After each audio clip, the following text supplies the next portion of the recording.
दोस्तों संगम नगरी प्रयागराज में महाकुंभ 2025 का आयोजन चल रहा है। लाखों श्रद्धालु, साधु संन्यासी और पर्यटक गंगा जमुना और सरस्वती के संगम पर आस्था का पवित्र डुबकी लगाकर भगवान का सुमिरन और चिंतन कर रहे थे।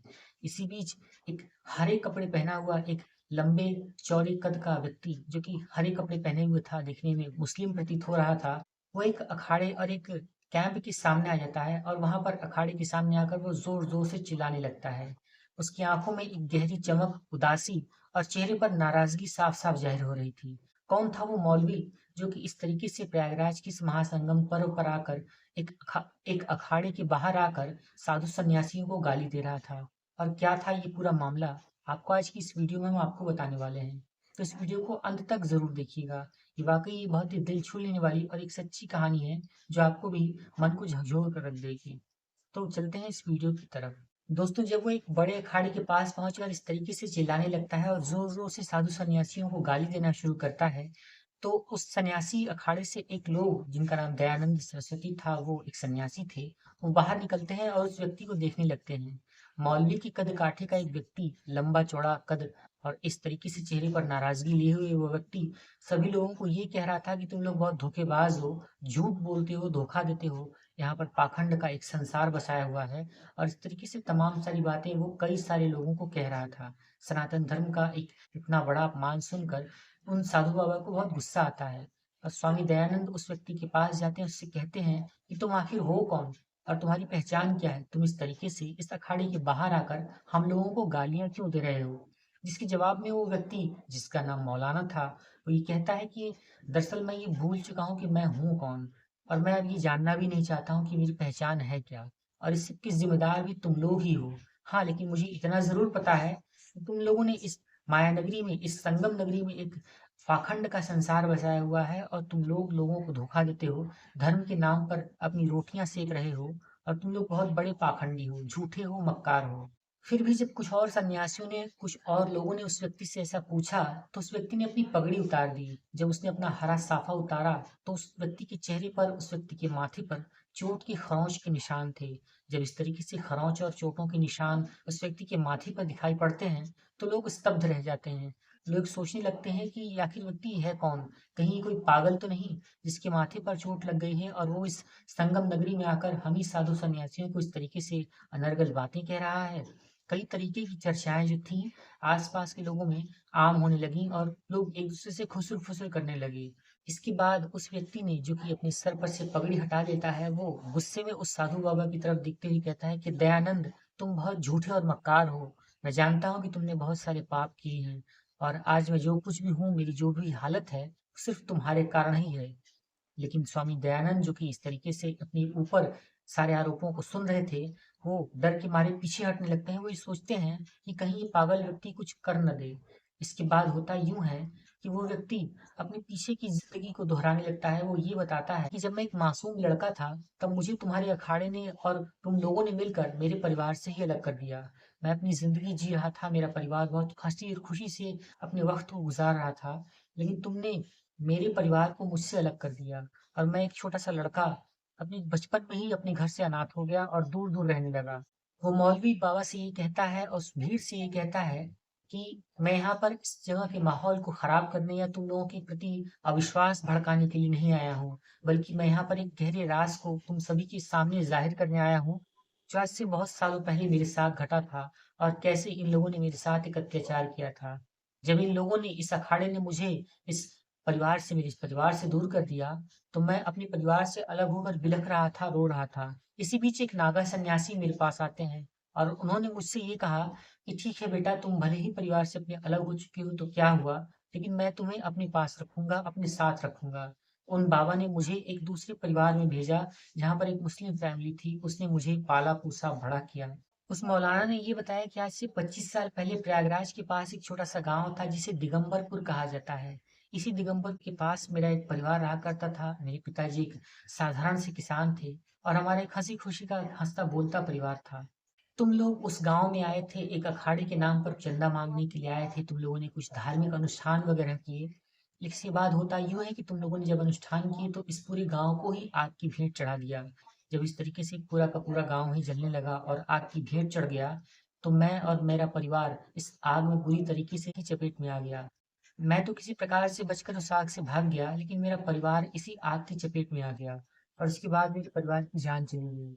इसी अखाड़े के एक दूसरे सन्यासी जिनका नाम चैतन्य साधु था, उन्होंने मुझे बचाया, मुझे परवरिश की, मेरी देखभाल की और मुझे एक दूसरे परिवार के पास छोड़ा। उन्होंने मुझसे ये कहा कि तुम एक बच्चे हो, तुम्हारी ज़िंदगी में अभी काफ़ी सारे उतार-चढ़ाव आने बाकी हैं।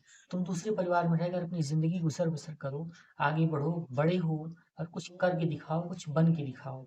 उन बाबा का मेरे ऊपर बहुत बड़ा एहसान है और चैतन्य साधु के आशीर्वाद से मैं एक दूसरे फैमिली में बड़ा होने लगा। मेरी जवानी हुई, मैंने पढ़ाई-लिखाई करी और आज मैं इस ज़िंदगी के मुकाम पर हूँ कि जब मैं यहाँ पर आया हूँ और तुम सभी के सामने उस गहरे राज को खोलने के लिए, तुम सभी को तुम्हारी असलियत बताने के लिए आया हूँ। दोस्तों, उस मौलवी व्यक्ति ने ये बताया कि मेरे सामने ही मेरे परिवार को ज़िंदा जला दिया गया, उनकी जान ले ली गई और इस तरीके से जब मेरे परिवार की जान ले ली गई और मैं दूसरे व्यक्ति के सहारे, एक बाबा के सहारे भागकर दूसरे परिवार में पहुँचा, वहाँ पर बड़ा होने लगा, तो उस चैतन्य साधु नाम के बाबा ने मुझे एक तावीज़ भी दिया और वो तावीज़ आज मैं तुम्हें सभी को दिखाता हूँ।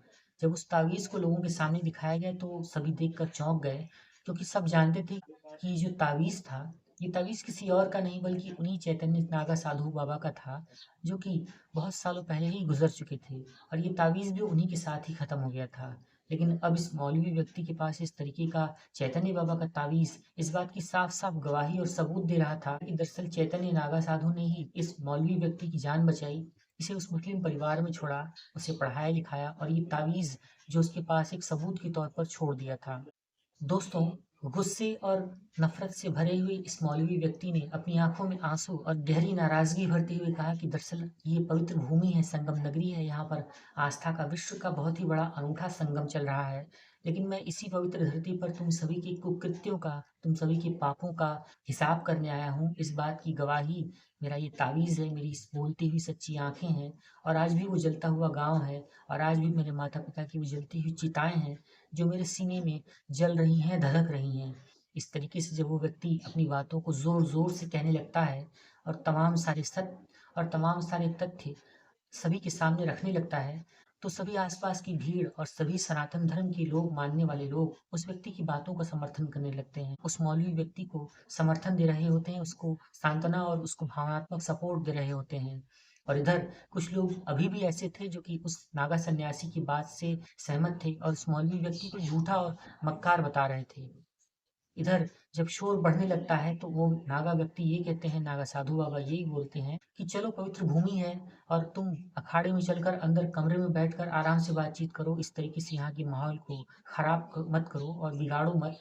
इस तरीके से वो उसे समझाने लगते हैं। लेकिन जो मौलवी व्यक्ति था, वो अपनी बात पर अडिग था और वो इस बात का पूरा सत्यता सभी के सामने ही खोलकर ज़ाहिर करना चाहता था। दोस्तों, अब आस-पास की जो भीड़ थी वो भी मौलाना व्यक्ति के साथ खड़ी हो गई थी और भीड़ में कई सारे लोग थे, कई औरतें थीं, कई लोग थे जो कि इस बात को मानने से पूरी तरीके से इनकार कर रहे थे कि ये मौलाना व्यक्ति झूठ बोल रहा है। सभी लोग इस बात का समर्थन कर रहे थे और वहीं कुछ लोग ऐसे भी थे जो अब भी उस नागा साधु के साथ खड़े थे। वो लोग उस बात को झूठा बता रहे थे और पवित्र संगम की नगरी पर इस तरीके से एक भ्रम फैलाने वाली बात को मान रहे थे। इधर बीच एक औरत सामने आती है, वो ये कहती है कि हम तुम्हारी बात को समर्थन देते हैं, हम तुम्हारी बात को सिद्ध करना का एक मौका देते हैं और अगर तुम सच्चे हो, तुम एक वास्तविक व्यक्ति हो, तुम्हारे साथ इस तरीके से एक दुखद घटना घटी है, तुम इस बात को ज़रूर ज़ाहिर करो, इस बात को ज़रूर सबके सामने रखो, हम सभी तुम्हारे साथ हैं। इधर अब जब माहौल गरमाने लगता है, तो नागा साधु बाबा भी पीछे हटने लगते हैं। उन्हें इस बात का डर सताने लगता है कि शायद बरसों पहले किया गया वो कुकृत्य जो इन लोगों ने इस व्यक्ति के साथ किया था, वो अब खुलकर सामने आने वाला है। दोस्तों, जब उस मौलवी व्यक्ति को अपनी बात को सिद्ध करने का एक मौका भीड़ की तरफ से दिया जाने लगता है, तो वो व्यक्ति उस प्रतीकात्मक तावीज़ को अपने सामने रखते हुए ये कहता है कि इस तावीज़ को देते समय उस बाबा ने मुझसे ये कहा था, स्वामी चैतन्य बाबा ने मुझसे ये बताया था कि इस तावीज़ के साथ-साथ मैं तुम्हें एक रहस्य बता रहा हूँ, जो बाद में जाकर इस भीड़ को दिखा देना और ये बताना कि वास्तव में इस घटना की सच्चाई क्या है। वो ये बताता है कि दरअसल इस पास ही, इस अखाड़े के पास एक चबूतरा है, जहाँ पर बराबर इस अखाड़े का टेंट लगता है, यहाँ पर लोग रहते हैं, बाबा सन्यासी आकर रहते हैं।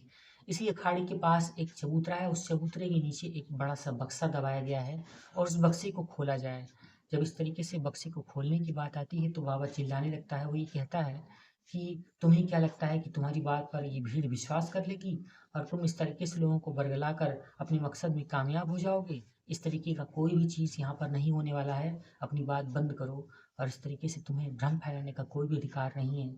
लेकिन जो मौलवी व्यक्ति था वो अपनी बात पर अडिग था और अब भीड़ मौलवी व्यक्ति के साथ खड़ी हो जाती है और धीरे-धीरे करके भीड़ उस चबूतरे के पास बढ़ना शुरू कर देती है।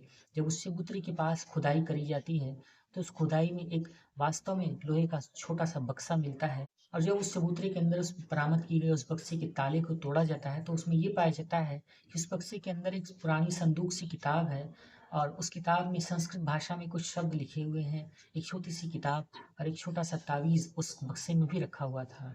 जैसे ही भीड़ ये देखती है कि इस बक्से के अंदर एक किताब मिली है और उस किताब में संस्कृत भाषा में कई सारे शब्द लिखे गए हैं, तो तत्काल हल्ला मच जाता है और इधर लोग अब उस किताब को पढ़ने का, उस किताब का अर्थ जानने का प्रयास कर रहे थे।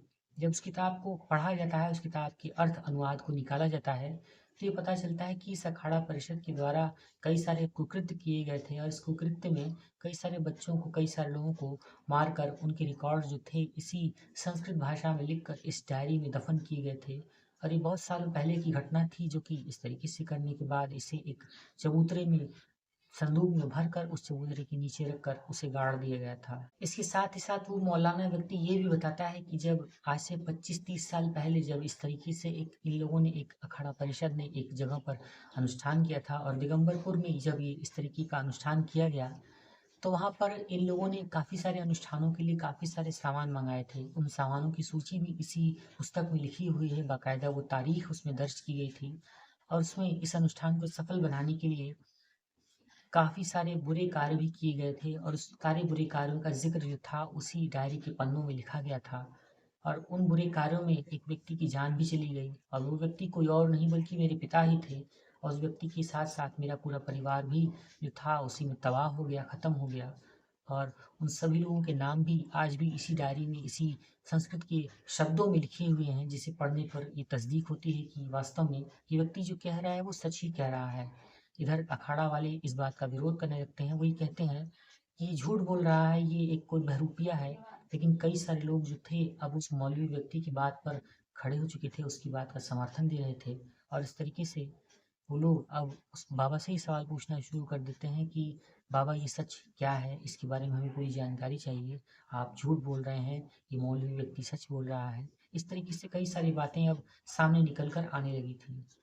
इधर जब इस तरीके से काफ़ी सारे हल्ला मचने लगता है और इस तरीके से सच्चाइयाँ सामने आने लगती हैं और पुलिस को भी देखकर किसी ने फ़ोन कर दिया तो पुलिस भी आ जाती है, वहाँ पर बातचीत करती है, लोगों से पूछताछ होती है, लोगों से अलग-अलग बयान लिए जाते हैं जिसमें कि उस अखाड़ा वालों का काफ़ी विरोधाभास महसूस हो रहा था। काफ़ी सारे पदाधिकारी थे जो कि गलत कर रहे थे और इस तरीके से जब पता चलता है, तो उन लोगों को अलग से बिठाकर सख्ती से पूछताछ की जाती है और जब सच्चाई मालूम पड़ती है तो लोग उस मौलवी व्यक्ति से माफ़ी माँगते हैं और इधर उस अखाड़े को हमेशा के लिए बंद कर दिया जाता है और वो जो मौलवी व्यक्ति था, वो माँ गंगा के पवित्र संगम में जाकर स्नान करने लगता है और डूबते हुए सूरज को देखकर वो ये कहता है कि शायद मैंने मेरे परिवार के इस पुराने किए गए पाप का हिसाब-किताब चुकता कर लिया है। एक बड़ा कलंक जो मेरे माथे पर लगा था, उसे भी मैंने आज इस पवित्र संगम की नगरी में धो दिया है। सूरज का डूबता हुआ अंधेरा इस सच्चाई के इस गहरे रहस्य से पर्दा उठा चुका था और अब सुबह की अगली किरण जो आने वाली थी, वो ज़िंदगी में एक नई खुशियों की लहर, एक नया समाज, एक नया अध्याय लिखने वाली थी। इस तरीके से एक पाखंडी काम करने वाले बाबाओं का जो गिरोह था, उस संगम नगरी से पकड़ा गया। उन लोगों को पुलिस ने गिरफ्तार किया और वो जेल ले गई और इधर जो मौलवी व्यक्ति था, वो संगम नगरी में पवित्र डुबकी लगाने के बाद जब बाहर निकलता ही नहीं है, तो लोग ये सोचने लगते हैं कि दरअसल वो गया कहाँ? वो व्यक्ति संगम में डुबकी लगाने के बाद जो पहली बार गायब हुआ, उसके बाद वो फिर कभी भी नहीं निकला। जाने वो कहाँ चला गया और उसके साथ ही साथ ये राज़ सदियों के लिए भी उसी संगम नगरी में गुल-लुप्त हो गया, उसी नदी में डूब गया। जब ये पता न चलता कि वो व्यक्ति कहाँ से आया था, कौन था और उसके साथ इस तरीके से जो घटना घटी, उसको आज इतने सालों के बाद खोलने का रहस्य क्या था? दोस्तों, इस वीडियो को एक लाइक कीजिए, चैनल पर नए हैं तो सब्सक्राइब कीजिए, वीडियो को ज़्यादा से ज़्यादा शेयर कीजिए। एक नई वीडियो लेकर हम आपसे फिर मिलते हैं। तब तक के लिए आप सभी अपना-अपना ख्याल रखें। Take care.